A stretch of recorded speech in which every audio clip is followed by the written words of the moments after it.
There are multiple listings in downtown Toronto for condos in new buildings, King West, for $350,000. I think Toronto's condo market has it bad. Think again. Look at this detached home in the Hammer that just sold for $260,000 just 2.5 years ago.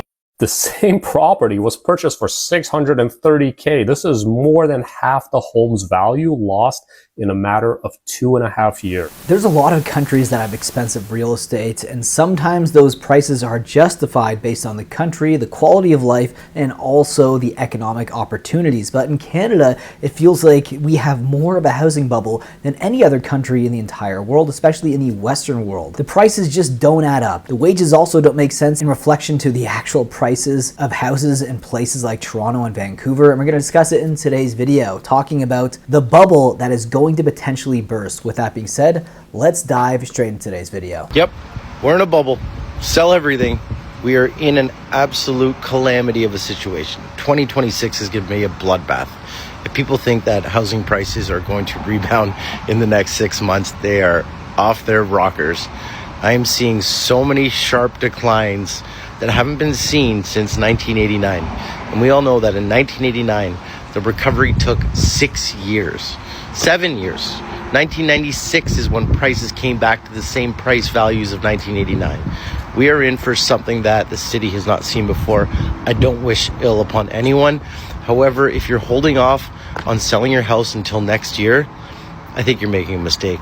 Cut your losses. This is a great opportunity for someone who otherwise couldn't get into the market to get into the market.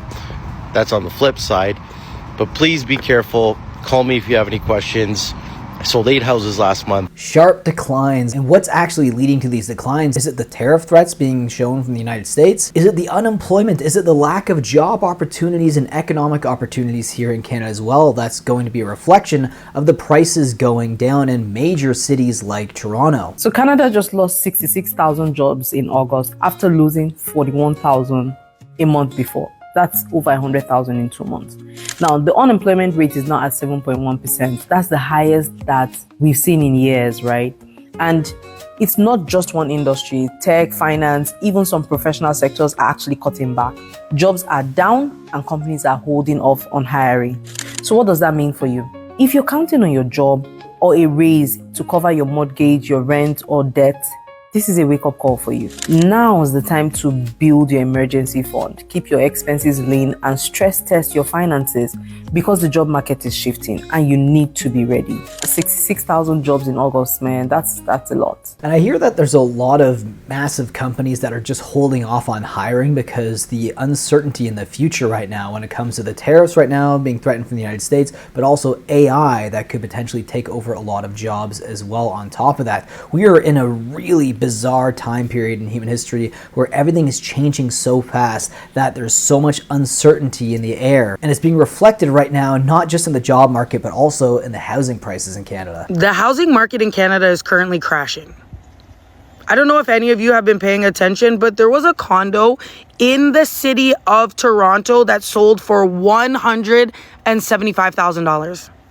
And by the way, that is insane. That's shocking. $175,000 for a condo in Toronto. Just 4 years ago, you wouldn't ever see anything under $300,000 to $400,000. And even that would be considered cheap. Doesn't even matter the area. $175,000.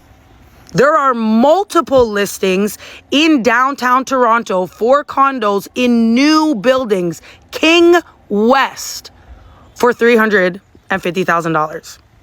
There are approximately 7 million people in the Greater Toronto area, and in the month of August of 2025, there were only 300 properties sold. Expect to see a lot of people moving to Canada because anybody who has enough money to buy here will, and it won't be Canadians. Because even with the crash, most of us still can't afford houses. Yeah, that's true. Even with this crash, the wages, again, like I was talking before, just don't add up. In terms of property evaluations here in Canada, especially in major cities, people can't afford these houses, even at $350,000 with the interest rates the way they are and the average household income being as low as it is. There's no way people are going to be buying these houses. It's most likely going to be investors buying it up again once the prices get to the bottom, and we might not even see the bottom yet. It might be coming in 2026. Could also be a lot of foreign investors, though a lot of them have kind of moved away from the uncertainty in Canada, especially with tariffs and everything else like that. So who knows, if the prices get that low, maybe they'll even come back and buy more property, and then what's going to happen? The prices are going to go back up. It's really a nightmare here in Canada for housing, and if you're young and you're a millennial or Gen Z, you're looking very closely at this whole situation, because if you're trying to stay in Canada, you're wanting to buy property, it might be an opportunity at some point, but even then, do you really want to buy property in Canada right now with how bad everything is? I think Toronto's condo market has it bad. Think again, look at this detached home in the Hammer that just sold for $260,000 just 2.5 years ago. The same property was purchased for $630K. This is more than half the home's value lost in a matter of 2.5 years. You look at the sold history, like it's sold below the 2015 price. It's crazy. In 2020 and 2021, when the market was going crazy due to promotional interest rates and just built up FOMO, people were moving out of the GTA, moving to areas like Hamilton, Barrie, Peterborough, because they thought that they can get more property and work remotely. This started to drive up the prices in these areas.